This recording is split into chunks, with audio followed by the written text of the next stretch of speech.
Assalamualaikum warahmatullahi wabarakatuh. Halo guys, berjumpa lagi pada kuliah manajemen operasi. Pada kesempatan kali ini kita akan belajar tentang strategi tata letak. Nah, mengapa sih kita perlu belajar tentang strategi tata letak atau strategi layout? Yang pertama, tata letak itu merupakan keputusan yang menentukan efisiensi sebuah operasi dalam jangka panjang. Dengan pengelolaan tata letak yang baik, perusahaan bisa meminimalkan biaya. Utamanya adalah biaya transportasi. Kemudian yang kedua, tata letak itu menentukan daya saing perusahaan dalam hal kapasitas proses, fleksibilitas, biaya, kualitas lingkungan kerja, kontak dengan pelanggan, dan citra perusahaan. Nah, beberapa hal yang perlu menjadi pertimbangan oleh perusahaan ketika membuat desain tata letak. Yang pertama itu pemanfaatan ruang, peralatan, dan SDM yang lebih tinggi. Kemudian yang kedua, desain tata letak itu harus bisa meningkatkan aliran informasi, barang, dan orang. Kemudian yang ketiga, desain tata letak itu harus bisa meningkatkan moral pekerja dan kondisi keamanan kerja. Jadi perusahaan dalam membuat desain tata letak itu harus mempertimbangkan yang namanya keamanan kerja bagi para karyawannya. Kemudian yang keempat, desain tata letak itu harus mampu meningkatkan interaksi antara pelanggan atau klien. Kemudian yang terakhir yaitu desain tata letak harus memfasilitasi fleksibilitas. Jadi ketika perusahaan itu mau mengubah layoutnya atau tata letaknya itu bisa dilakukan dengan mudah. Karena nggak selamanya layout itu selalu begitu. Terkadang layout itu perlu berubah untuk menyesuaikan dengan kondisi saat itu. Nah, kemudian beberapa hal yang perlu diperhatikan ketika perusahaan itu membuat desain tata letak. Yang pertama, perlengkapan penekanan bahan terkait perlengkapan apa yang digunakan. Itu misal ban berjalan, alat pengangkat, tempat penyimpanan terotomatisasi. Jadi perusahaan perlu mempertimbangkan perlengkapan apa yang digunakan, misal dalam suatu proyek tertentu, sehingga nanti perusahaan tuh bisa mendesain layout yang sesuai dengan peralatan-peralatan yang akan digunakan. Kemudian yang kedua itu kapasitas dan ruang yang diperlukan. Kira-kira perusahaan tuh perlu untuk mendesain layout atau ruangan itu seberapa besar untuk bisa menampung entah itu SDM-nya, kemudian peralatannya itu dalam ruangan yang akan didesain, yang akan tersedia nantinya. Kemudian yang ketiga, lingkungan dan estetika, seperti jendela, tanaman, tinggi partisi, tingkat kebisingan. Kemudian yang keempat, aliran informasi. Dan terkait dengan jarak, seberapa jauh jarak antara ruangan yang satu dengan ruangan yang lainnya. Kemudian yang kelima yaitu biaya perpindahan antara berbagai area kerja. Nah, ini penting agar perusahaan bisa meminimalisasi biaya yang diperlukan. Nah, kemudian ada beberapa jenis tata ruang. Yang pertama itu tata letak kantor. Nah, pada tata letak kantor ini tujuannya itu untuk menempatkan para pekerja, perlengkapan mereka, dan ruangan yang melancarkan pergerakan informasi. Kemudian tata letak retail. Nah, kalau tata letak kantor tadi itu sering digunakan di berbagai kantor.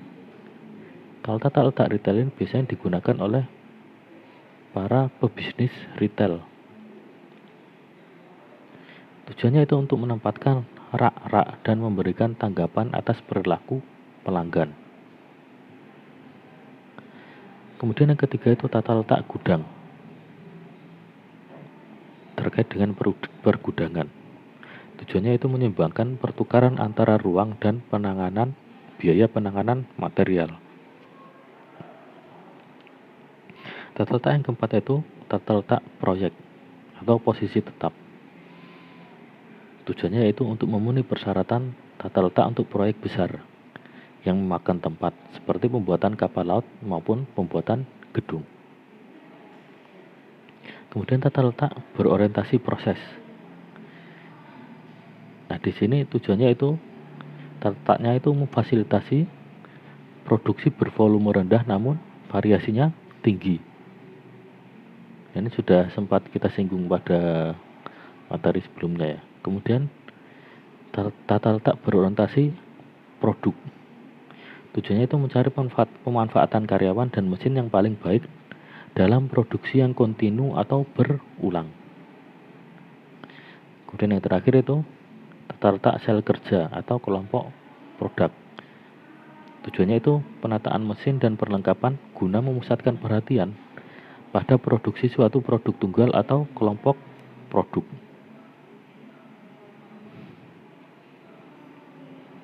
Nah, kita bahas lebih detail dari masing-masing tata letak tadi. Mulai dari yang pertama itu tata letak kantor.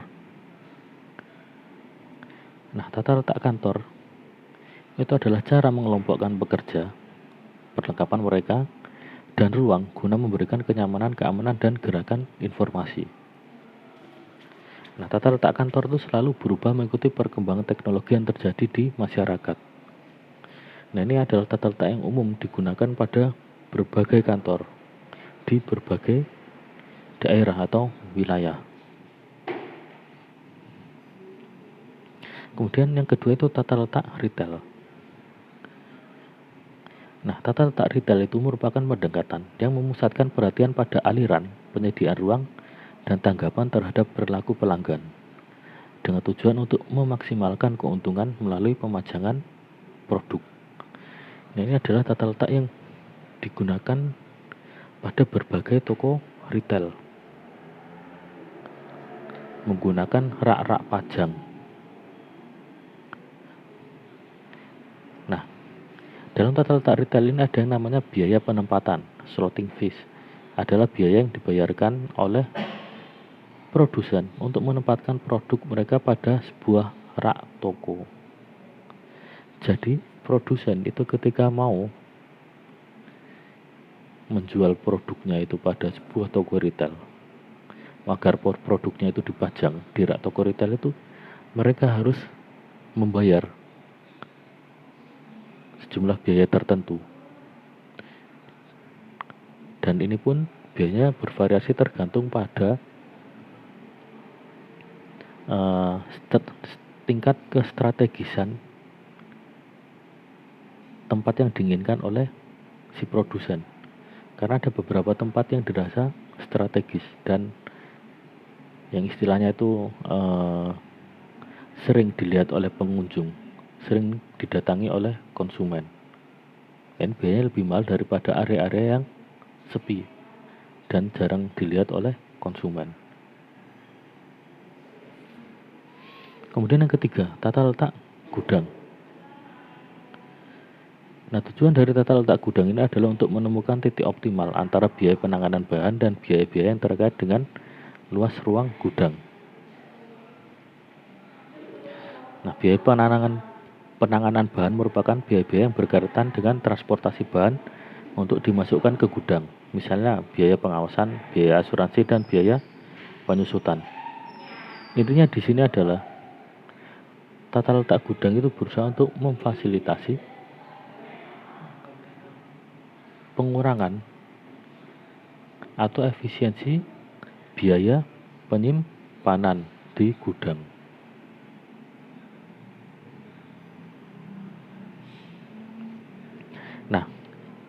Ada beberapa komponen penting terkait dengan tata letak gudang ini, yaitu hubungan antara area penerimaan dan pembongkaran dengan area pengapalan atau packing atau pengemasan atau pengiriman. Ada 3 komponen di sini. Yang pertama itu cross docking, yaitu menghindari penempatan bahan dalam gudang dengan langsung memprosesnya untuk pengiriman saat diterima. Jadi, begitu ada barang datang, barang langsung dibongkar, kemudian diproses langsung untuk dikirim tanpa perlu disimpan di gudang. Kemudian yang kedua itu random stocking, yaitu proses penggudangan dengan menempatkan barang-barang dimanapun dalam gudang secara acak berdasarkan lokasi yang tersedia. Nah, di sini itu ketika ada barang datang, kemudian barang yang datang ditempatkan random aja dimanapun yang ada space kosong di gudang atau ruang kosong di gudang, itu barangnya taruh di situ, barang yang baru datang. Nah, kemudian yang ketiga itu kustomisasi, yaitu menggunakan pergudangan untuk menambah nilai barang melalui modifikasi, perbaikan, pelabelan, dan pengemasan komponen. Nah, kalau di sini ketika barang datang, itu barang nggak langsung disimpan begitu aja, tapi barangnya ini sebagai contoh misal diberi label dulu, atau dikemas ulang, atau kemudian dipecah-pecah menjadi jumlah lebih kecil kemudian dikemas dan lain sebagainya. Nah, yang selanjutnya itu tata ruang posisi tetap.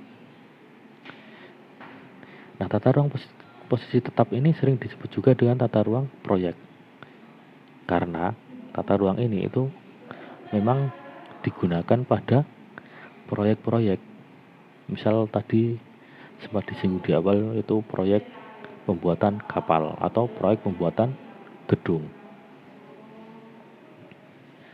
Nah, dalam tata letak ini, proyek itu tetap berada dalam satu tempat, sementara pekerja dan peralatan datang ke tempat tersebut. Nah, ini contoh misal proyek jalan tol, proyek pembangunan rumah, proyek pembangunan jembatan, dan lain sebagainya. Nah, hal yang perlu diperhatikan terkait dengan tata ruang proyek ini, yang pertama itu terdapat tempat yang terbatas pada semua lokasi produksi. Kemudian yang kedua, setiap tahapan yang berbeda pada proses konstruksi membutuhkan bahan yang berbeda. Dan yang ketiga, volume bahan yang dibutuhkan itu dinamis, yaitu kebutuhan material berubah seiring dengan perkembangan proyek.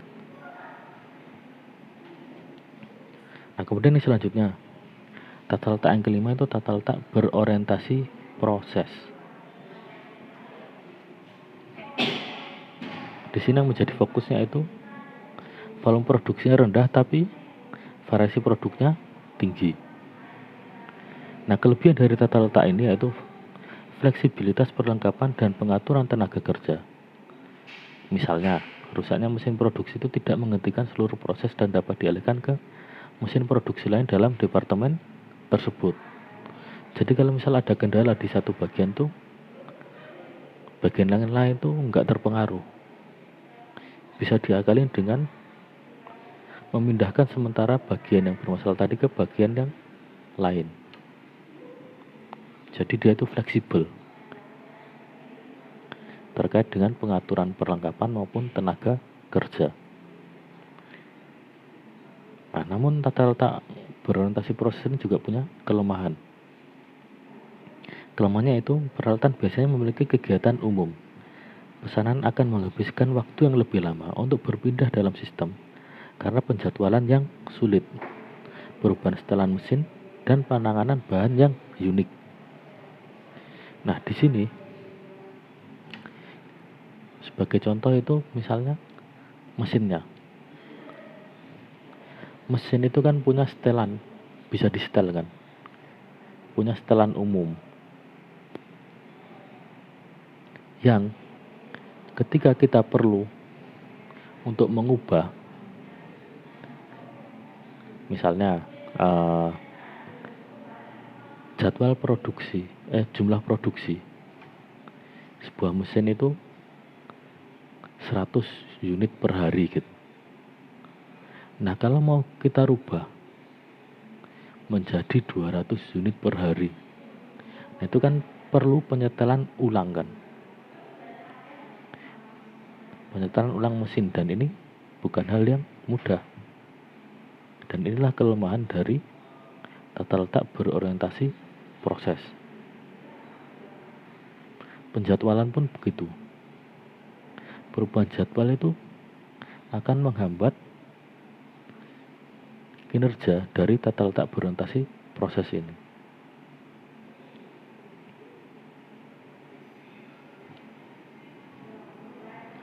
Nah, biaya penanganan bahan pada tata letak berorientasi proses ini tergantung pada dua hal. Yang pertama itu jumlah muatan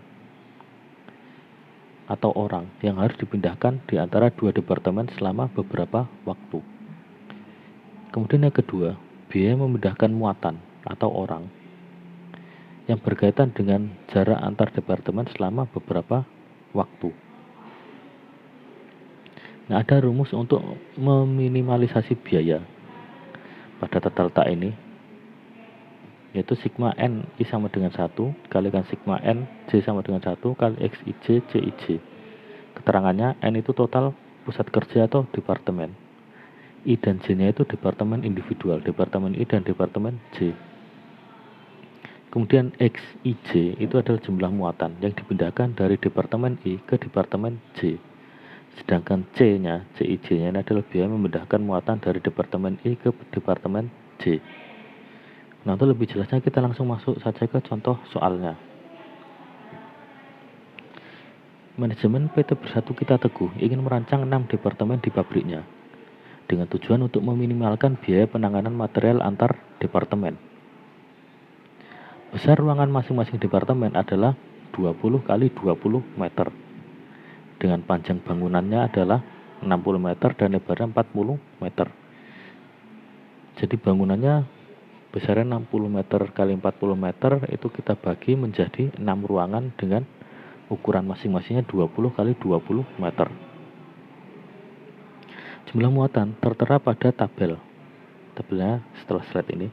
Aturlah 6 departemen tersebut agar biayanya minimum jika biaya antar departemen yang berdekatan adalah 1000 per muatan dan departemen yang berjauhan adalah 2000 per muatan. Nah, ini muatan per departemennya. Misalnya departemen 1 ke departemen 2 adalah 50, 1 ke 3 100, 1 ke 4 itu 0, 1 ke 5 0, 1 ke 6 itu 20, dan seterusnya. Teman-teman bisa lihat di tabel. Nah, ini tadi luas bangunannya adalah 60 meter kali 40 meter kan. Kita bagi menjadi 6 ruangan dengan ukuran masing-masingnya adalah 20 kali 20 meter. Nah, kemudian kita rancang ininya, biayanya dengan, ya ini kita awalnya kita bikin berurutan dulu ya, 1, 2, 3, 4, 5, 6. 1 ke 3 itu ada 100, 1 ke 2 50, 2 ke 3 30, dan seterusnya. Ini sesuai tabelnya tadi, bisa teman-teman lihat di tabel. Nah, kemudian untuk menghitungnya, tadi rumusnya apa?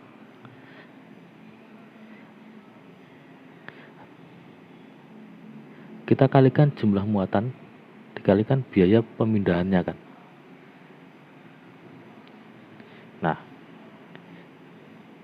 biaya pemindahannya antar departemen yang berdekatan adalah 1000, yang berjauhan 2000.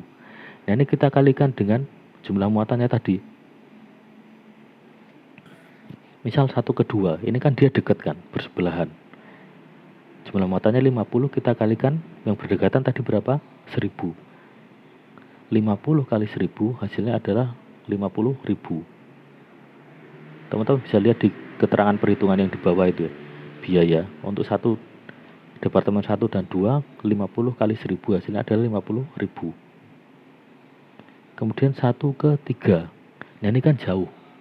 Mereka enggak berdekatan, enggak berdampingan. Jadi mereka jauh. Kita pakai yang 2000. 100 kita kalikan 2000 hasilnya adalah 200.000. Begitu seterusnya. Intinya yang berdekatan nanti teman-teman kalikan 1000, yang berdekatan yang bersebelahan, yang enggak bersebelahan, yang dia jauh, itu kita kalikan 2000. Ketemu totalnya adalah 570.000. Nah sekarang pertanyaannya, apakah ini udah minimal? Nah belum tentu. Untuk mengetahuinya kita lakukan trial and error, coba-coba. Dan hasilnya ini. Kita ubah urutan departemen 1 dan departemen 2, yang lainnya tetap. Lakukan cara yang sama. Yang dekat kita kalikan 1000, yang jauh kita kalikan 2000. Dan ketemunya 480.000. Ini biayanya lebih kecil jika dibandingkan yang awal tadi. Hasilnya adalah 570.000. Berarti ini lebih optimal terkait minimalisasi biaya. Nah kemudian yang keenam, tata letak sel kerja. Sel kerja merupakan pengaturan sementara mesin dan karyawan yang berorientasi pada produk dalam fasilitas yang berorientasi pada proses. Jadi dia itu menggabungkan orientasi pada proses yang udah kita bahas sebelumnya tadi dengan orientasi pada produk yang akan kita bahas setelah ini. Ide dasarnya yaitu untuk mengatur ulang orang dan mesin yang tersebar dalam departemen proses yang beragam ke dalam sebuah kelompok kecil, sehingga mereka itu dapat memusatkan perhatian dalam membuat suatu produk atau sekumpulan produk yang berkaitan. Kelebihannya, yang pertama mengurangi bahan setengah jadi karena sel kerja diset untuk menghasilkan keseimbangan aliran dari mesin ke mesin. Kemudian yang kedua, ruang yang dibutuhkan lebih sedikit karena berkurangnya bahan setengah jadi. Yang ketiga, mengurangi persediaan bahan baku dan barang jadi karena bahan setengah jadi itu lebih sedikit, sehingga pergerakan bahan itu menjadi lebih cepat. Yang keempat, mengurangi biaya tenaga kerja langsung karena adanya peningkatan komunikasi antar karyawan, aliran bahan, dan penjadwalan yang lebih baik. Yang kelima, meningkatkan partisipasi karyawan karena mereka itu menerima tanggung jawab bagi kualitas produk. Karena karyawan itu terkait langsung dengan produk-produk dari sel kerja mereka. Mereka yang buat, mereka yang bertanggung jawab.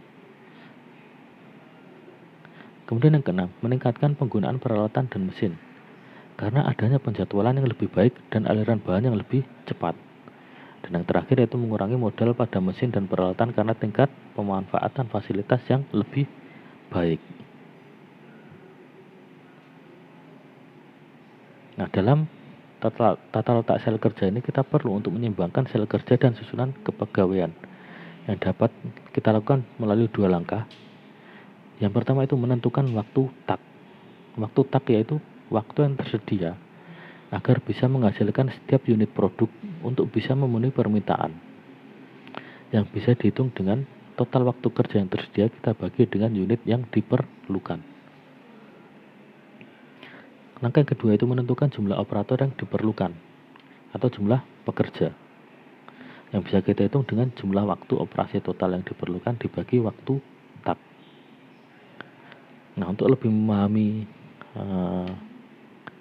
rumus dan konsep ini, kita langsung masuk saja ke contoh soalnya. Nah, perusahaan pasti maju menghasilkan spion mobil Jadi mereka itu memproduksi spion mobil. Nah, ada sebuah perusahaan otomotif itu menginginkan memesan 600 kaca spion untuk dikirimkan ke mereka setiap harinya. Nah, sel kerja memproduksi kaca spion yang dijadwalkan selama 8 jam per harinya. Waktu kerja yang diperlukan masing-masing departemen disajikan dalam tabel di bawah ini. Untuk perakitan ada 50 waktu kerja, pengecatan 45, pengujian 10, pelabelan 20, pengemesan dan pengiriman 15. Nah, kita diminta untuk menentukan waktu tak dan jumlah pekerja yang dibutuhkan. Waktu taknya kita hitung dengan tadi waktu penjadwalannya ada 8 jam. 8 jam ini kita jadikan menit dulu. 1 jam itu 60 menit, berarti kita kalikan 60. 8 jam kali 60. Dibagi unit yang dibutuhkannya itu berapa? 600. 8 kali 60, 480 dibagi 600. Hasilnya adalah 0,8 menit. Atau kalau kita jadikan detik, jadinya 48 detik.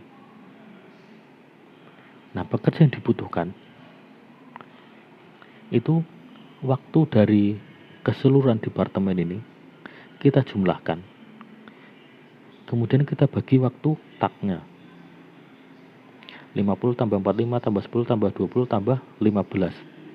Ketemunya 140, kita bagi, waktu taknya adalah 48 detik.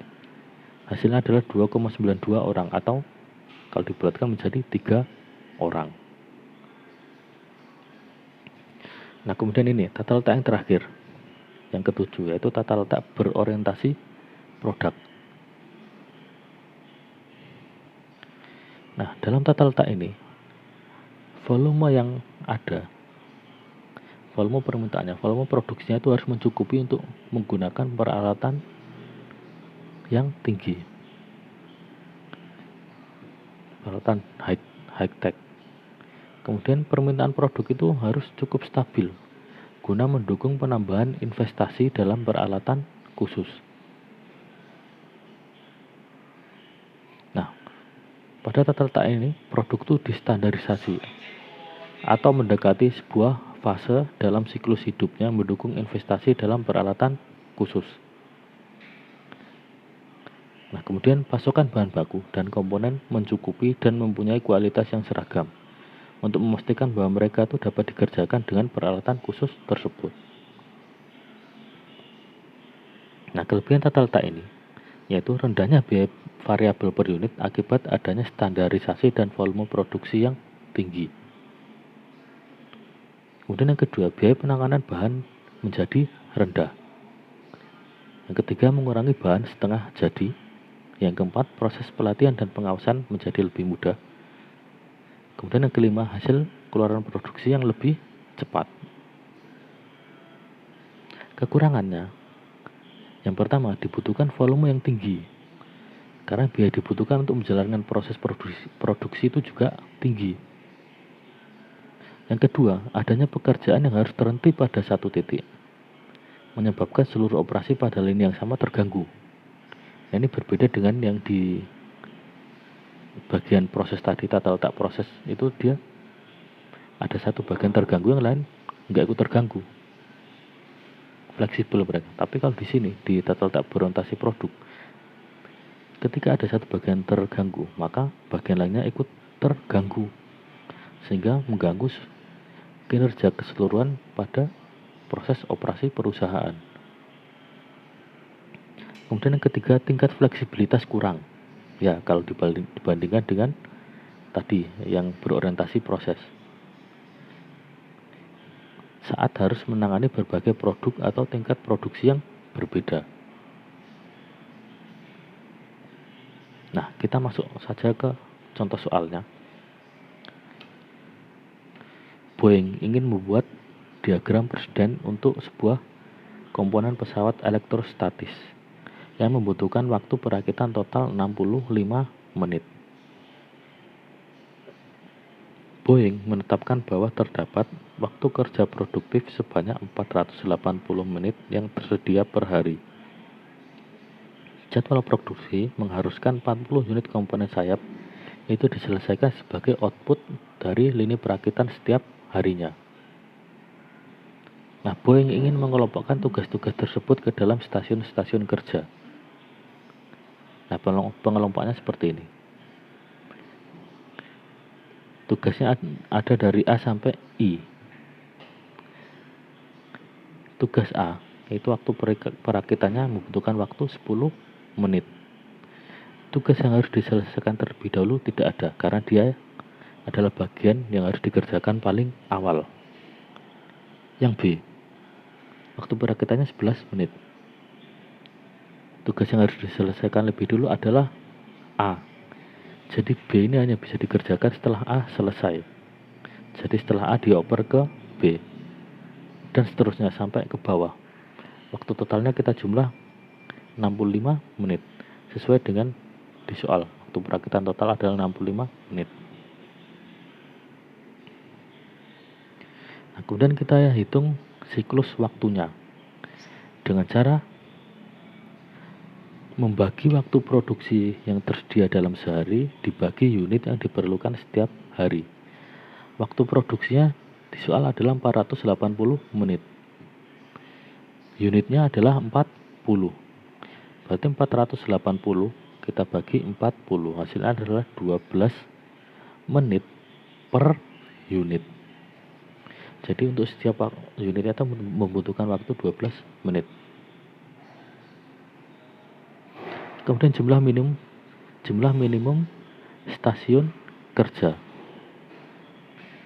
Itu kita hitung dengan membagi antara jumlah waktu tugas I dibagi siklus waktu. Sigma waktu tugas I, sigma atau jumlah waktu tugas I kita bagi siklus waktu. Siklus waktu yang udah ketemu kita hitung di atas adalah 12 menit. Waktu tugasnya kita lihat di tabel ini yaitu 65. Berarti 65 kita bagi 12 hasilnya adalah 5,42 atau kalau dibulatkan menjadi 6 stasiun. Nah, pembagiannya menjadi seperti ini. Nah, tadi kan hasil perhitungannya 5,42 atau dibulatkan menjadi 6 stasiun. Berarti tadi itu proses dari A sampai I itu kita bagi menjadi 6 stasiun. Di sini stasiun satunya ada A, kemudian stasiun 2-nya itu B, kemudian di stasiun 3 itu E, stasiun 4-nya ada C, D, F, stasiun 5-nya H, dan stasiun 6-nya G dan I. Ini kan per stasiunnya itu waktunya itu udah mirip-mirip. A itu 10, B 11. Kemudian stasiun 3 itu E 11 juga. Stasiun 5-nya H itu 11. Di stasiun 4 itu berapa? Kita hitung C5, D4, F3. 5 tambah 4 tambah 3 hasilnya adalah 12. Kemudian stasiun 6, G-nya 7, I-nya 3. Berarti 7 tambah 3 10. Berarti per stasiun ini waktunya berkisar antara 10, 11 sama 12 menit.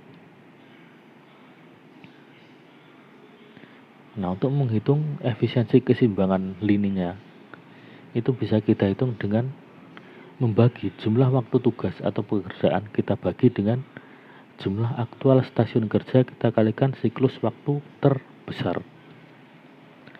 Jumlah waktu tugas itu tadi berapa? 65 menit.